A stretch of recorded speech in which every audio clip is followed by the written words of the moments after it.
Hello World. I'm Robin Catling, and this is Write On. Join me in my author journey as I delve into the craft of writing, bringing you tools, tips, and lessons learned the hard way so you don't have to. Introducing the cumulative sentence. It's a rare item of writing craft that finds me introducing the cumulative sentence. I had a progressive education, which meant I wasn't taught grammar and punctuation or any of the glue that binds language together. I've had to discover it for myself. That goes for the cumulative sentence. Stick with me, it's not that technical. You might even like it. Put simply, a cumulative sentence consists of a base clause plus supplementary thoughts or ideas. These are often called free modifiers. They give more information to make the base idea more powerful or more vivid. Some writers claim the cumulative sentence mimics the human mind's stream of consciousness. It can enable a slow build of description, a build of tension, of thought, argument, or image. There you go, I'm already using cumulative sentences, and breaking some grammar rules along the way.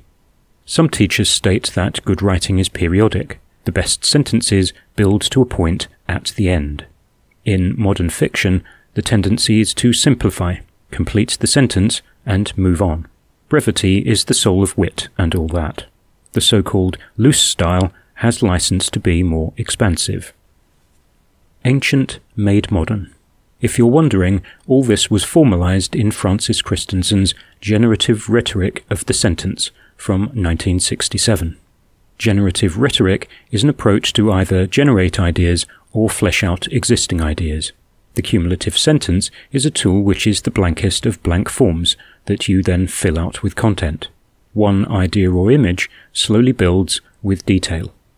If you are used to any kind of writing built by addition, block by block, the idea at first seems strange.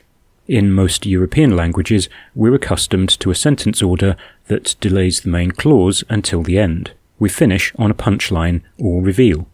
But if you're used to constructing logical arguments, giving speeches, or teaching a subject through a set of progressions, the cumulative sentence is not a huge leap. Vini, vidi, vici. Take Julius Caesar's famous quote, "I came, I saw, I conquered." Here's a masterpiece of a cumulative sentence from antiquity. Note he didn't write, "I came, and I saw, then I conquered." Removing the conjunctions shortens and dramatizes the sentence. It gives it narrative drive. It finishes on conquest, a powerful verb that implies inevitability. Flash fiction. I may be an outlier, but I write cumulative sentences all the time. Maybe it's the way I work up a base idea and try to turn it into meaningful prose.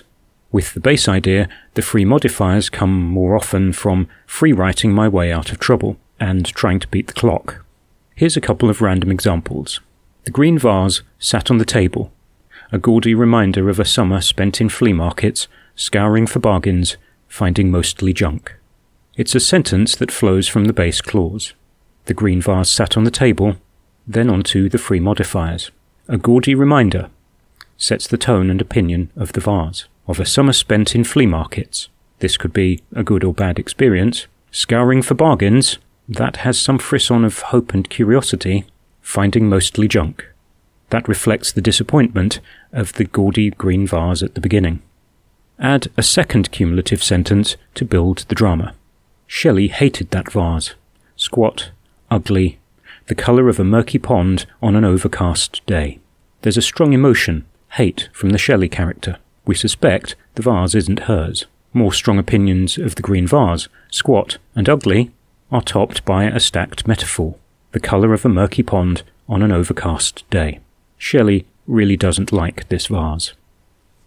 Having established a tone and pattern with those sentences, you can then finish with a dramatic conclusion, perhaps a hint of rebellion and violence, illuminating the character and her state of mind. The thought of that vase suffering an accident thrilled her for a moment. See what I did in the explanation before? I outlined it with a cumulative sentence. In action. Looking at the whole paragraph then. The green vase sat on the table. a gaudy reminder of a summer spent in flea markets, scouring for bargains, finding mostly junk. Shelley hated that vase, squat, ugly, the colour of a murky pond on an overcast day. The thought of that vase suffering an accident thrilled her for a moment. 2 cumulative sentences built on the green vase, topped off with a punchy, single-clause sentence full of drama. Ultimately, it's not about the green vase at all, but about Shelley's state of mind. Building the story. I have no idea who Shelley is, but by the end, the green vase is a proxy for the vase's owner, hinting at a difficult relationship for them and Shelley. The cumulative sentence is a distinct choice of writing style. It's not something you just drift into, not unless you have the soul of a poet. The cumulative sentence appears in all genres. Hard-boiled crime typically has short, punchy sentences, accelerating the pace and driving the narrative.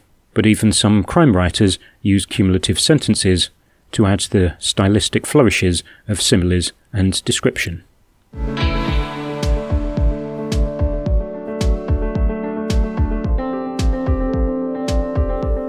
That's all for this time. Thanks for stopping by. You can like and subscribe to the channel, or go to robincatling.info to check out the blog.